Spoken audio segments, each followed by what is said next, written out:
Hey, it's Ethan Skolnick for 5 on the Floor in the 5 Reasons Sports YouTube channel. This is the latest Take 5. We're sponsored here by Prize Picks. Use the code 5, F-I-V-E, and get that initial deposit matched up to $100. All right, we are entering the final weekend of the regular season in the NBA, and the Miami Heat are in a position they should not be in. We don't need to belabor that, but right now they sit in the 8th seed. So we're going to try to explain this as simply as we can. You also can check out the last episode of 5 on the Floor because I think Matt Hannafin did a better job than I will do here, but here we go.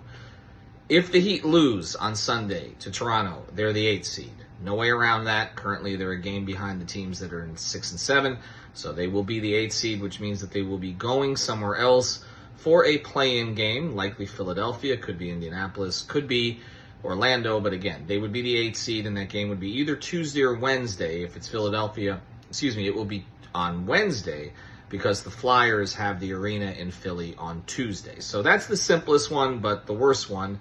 Obviously, the Heat don't want to be 8th, so win the game on Sunday should be easy enough, considering the fact that Toronto is trying to lose and you just beat them by 24. But there are a whole bunch of other possibilities here if the Heat win. So let's go through them, okay? This is how the Heat could be the 5 seed. After they win, or along with the win, the Hawks beat the Pacers, the Bucks beat the Magic, and the Nets beat the Sixers. If all three of those things happen, Hawks, Bucks, Nets all win, all of whom are underdogs, by the way. We went through this on the podcast. We don't give any of them better than about a 30% chance of winning. Probably the best odds are the Bucks, but that's if they care about the game and if Dame plays, because we know Giannis is not going to play. But anyway, Hawks, Bucks, and Nets winning, Heat would be the 5. If the Bucks and the Nets win, but the Hawks don't, okay, so in other words, the Pacers win their game against the Hawks, and the Heat win, then the Heat would be the 6. So Bucks, Nets, Heat wins, the Heat would be the 6th, okay?